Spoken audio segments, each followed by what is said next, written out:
Jair Bolsonaro anunciou também hoje o nome do 8º ministro que vai compor o governo. Ernesto Araújo vai ocupar a pasta das Relações Exteriores a partir do ano que vem.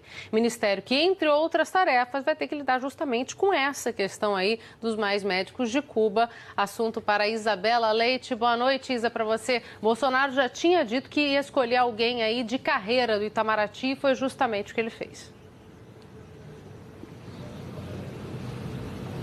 Isso mesmo, Cecília. Boa noite para você, boa noite a todos. Bom, Ernesto Araújo tem 51 anos, mais 29 anos na carreira da diplomacia e, como você disse, já começa então essa nova gestão em 2019 com assuntos espinhosos, essa questão dos mais médicos. Também Jair Bolsonaro, pela primeira vez que falou aqui no Centro Cultural Banco do Brasil, que é a sede da transição, comentou muito a respeito do posicionamento dele em relação à crise na Venezuela, como ele vai se posicionar daqui para frente. Então são assuntos polêmicos, espinhosos, que Ernesto Araújo vai ter que encarar daqui para frente como o futuro ministro das Relações Exteriores. Os dois conversaram com os jornalistas agora há pouco aqui no CCBB. Ernesto Araújo, inclusive, disse que fará uma política efetiva em função do interesse nacional, entre aspas, tornando o Brasil um país atuante, próspero e também feliz. Além disso, Jair Bolsonaro já deixou bem claro, sinalizou que é importante que ele incremente a questão de negócios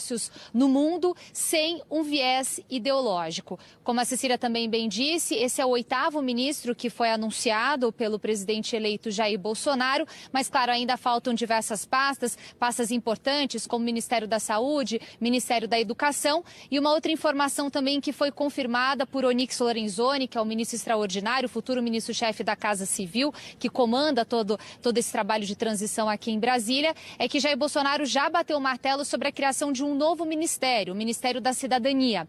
Rapidamente, só para a gente explicar como é que funcionaria esse ministério. Ele vai englobar áreas de desenvolvimento social, direitos humanos e também o combate antidrogas, além possivelmente de uma parte do Ministério do Trabalho, mas isso ainda não ficou claro, isso ainda não foi definido por Jair Bolsonaro. Claro que o Ministério do Trabalho foi alvo de polêmicas, justamente porque na semana passada Jair Bolsonaro disse que ele perderia o status ministerial, mas ontem o presidente eleito voltou atrás, disse que não, que ele vai ser mantido como ministério, mas que vai ser unido com outra pasta que também ainda não foi definida. Mas fato é que hoje, no segundo dia da segunda visita de Jair Bolsonaro aqui em Brasília, depois de ser eleito, ele anunciou então o 8º ministro, o ministro das Relações Exteriores, e também falou pela primeira vez com jornalistas aqui na sede da transição. A gente tem um trecho, então, dessas entrevistas que foram concedidas agora há pouco. Por favor. Certo. Obviamente, motivar o MRE, incrementar a questão de negócios com o mundo todo, sem um viés ideológico, não interessa ter de um lado ou de outro, tá? Ter iniciativa e, com todo respeito, algumas instituições perderam o seu brilho ao longo dos últimos anos, né? Queremos o MR brilhar. Antes de tudo, garantir que esse momento extraordinário que o Brasil está vivendo, com a eleição do presidente Bolsonaro, se traduza dentro do Itamaraty em uma política efetiva, uma política em função do interesse nacional, uma política de um Brasil atuante, de um Brasil feliz, de um Brasil próspero. Cris Lobo, hoje eu não estou te dando sossego, nem por um instante. Vamos lá, tem muita notícia. Vamos que vamos. Não faz nem 2 horas que Ernesto Araújo foi anunciado aí como ministro. O nome dele já está causando polêmica, porque ele é dono de um blog que fez campanha para o presidente eleito Bolsonaro e, além disso, fez também duras críticas ao Partido dos Trabalhadores, né? É sim, Cecília. Eu acho que a escolha de Ernesto Araújo ele condiz muito com o novo governo que vai se instalar a partir de 1º de janeiro.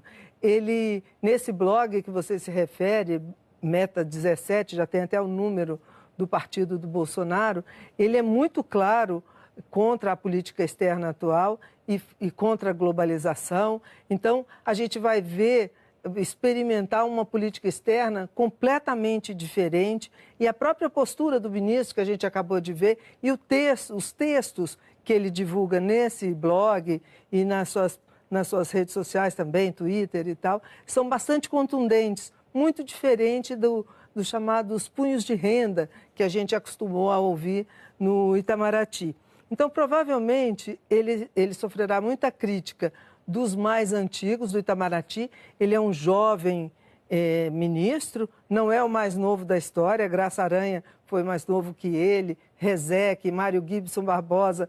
Então, foram vários ministros, chanceleres com idade abaixo da que tem hoje Ernesto Araújo.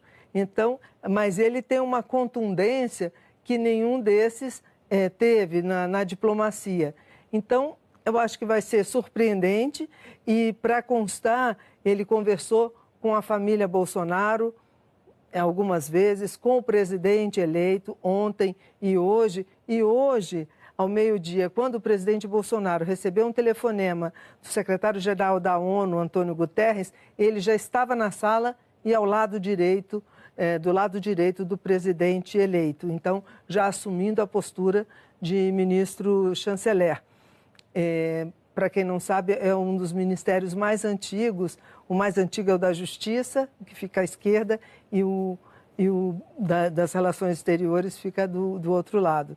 Enfim, é uma postura afirmativa. Os textos dele são, como você disse, bastante críticos ao PT, à política externa do PT e à política em geral, e ele fala em um dos textos, ele fala que a política externa do Brasil não prega o amor à pátria, que é uma linguagem bem afinada com o que o Bolsonaro disse disse durante a campanha e tem dito agora como presidente eleito, mas se prendeu às normas internacionais, às regras da diplomacia internacional.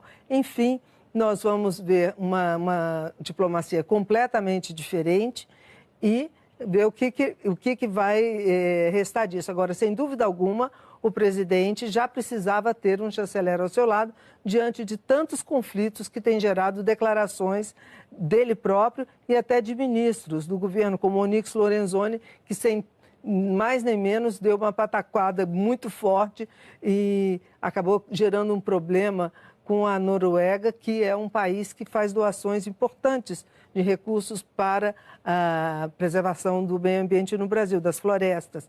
E ele fez uma crítica muito contundente, foi até convidado a ir à embaixada pelo embaixador norueguês aqui em Brasília.